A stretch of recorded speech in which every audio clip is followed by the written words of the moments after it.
and welcome to the show. You're watching Twin Tiers Football alongside Jenna Cottrell. I'm Dan Fates. Week 4. It's already been a full month of the high school football season, and finally, Jenna, one team returns home. Yeah, the Corning Hawks, they've been waiting for their new turf to finish off this season. Corning playing all their games out on the road, but tonight, a big Section 4 showdown back on their home turf. Yeah, the defending Class AA champions have been on the rise after starting their season with a loss. The Hawks hosting Horseheads tonight, with both teams bringing a 2-1 record into the showdown. The field was finished and the fans in full attendance. A packed house tonight at the Memorial Stadium.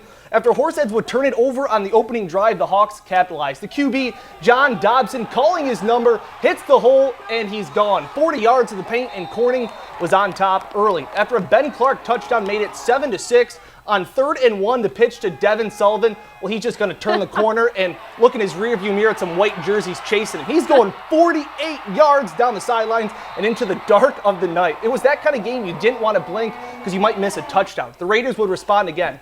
Ben Clark, he's a dual threat quarterback, gets a huge lane here. Jenna, you and I could have ran through that.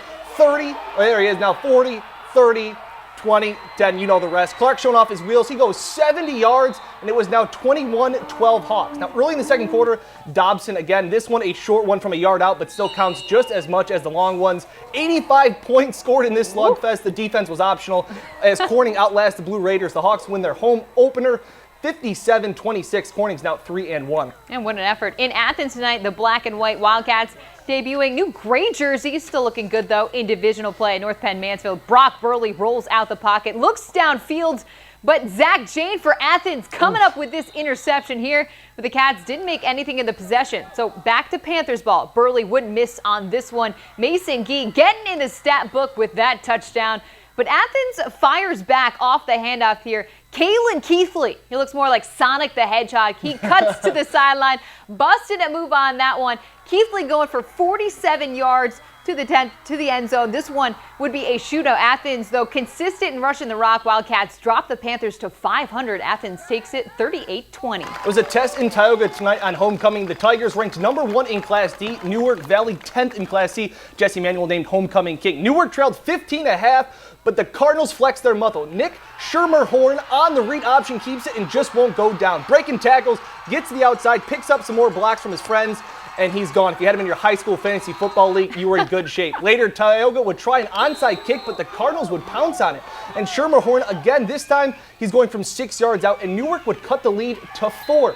Then Tioga would fumble, allowing that guy, Schermerhorn, what a great football name, to find Chad Wright in the end zone. The Cardinals rally in the second half is just enough. Newark Valley hands Tioga their first loss of the season. The Cards squeeze past the Tigers 35-32. What a shocking game that one was. Well, Wellsboro at Sayre tonight. The Green Hornets averaging close to 400 yards a game. This one, my favorite touchdown of the night. The Indians going for 3. Botch snap, Gavin McCutcheon-Lundy. The place kicker going QB. He looks up the field. The deflection off Sayre. Michael Ward hauling it in. Just oh how my. You draw it up. Are you not entertained with that one? Sayre was up 7-0, but on the punt return, Alex Kotuski.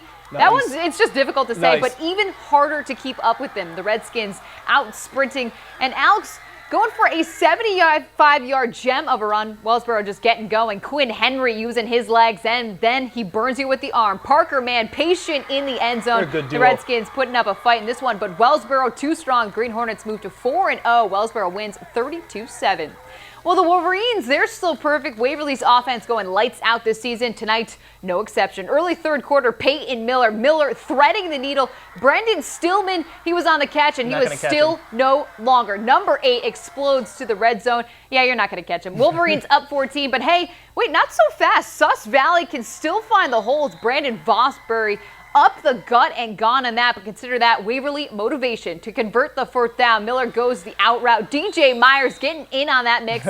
And the next down, Miller would call his own number. The Wolverines continue to impress. Peyton Miller going 19 for 24 with 280 yards. Waverly 4-0. Wolves torch Sus Valley 28-7. In Section 5, Hornell out at Waco. The Red Raiders already with 2 wins this year, a chance for another tonight. It was 35-0 at half in favor of Hornell. Waco just trying to get something going, but he just gets swallowed up by the entire Raiders D-line. No gain there.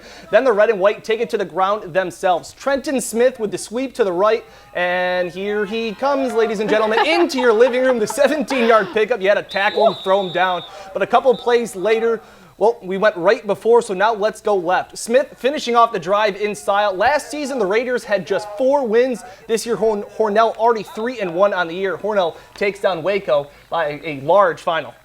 Yeah, and some more scores in Section 4. Bath Haverling versus Leroy. The Rams have been unstoppable this season. Both teams coming into this undefeated. Bath outscoring opponents 134 to just 6. Tonight, continuing that trend.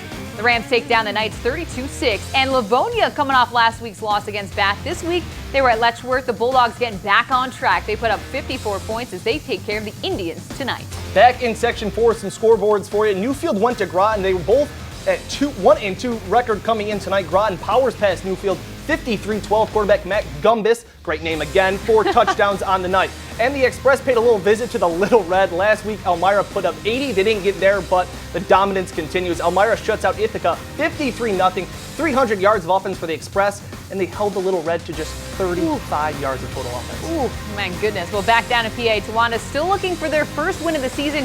Hughesville in town, but the Black Knights just couldn't get the offense going. Towanda falls 35-12, and Troy took on Wyalusing. The Trojans finally healthy, and their play reflecting that. Ben Sherman with 2 TDs for Troy. Troy beats Wyalusing in the battle of the unbeatens, 28-14. All right, so we're halfway through the high school sports schedule. Make sure to keep it on WENY TV for all your highlights. Yeah, and also Sports Talk tomorrow night, 7 p.m. on WENY ABC. Joe will have a last look at your weather right after the break. You're watching WENY News at 11.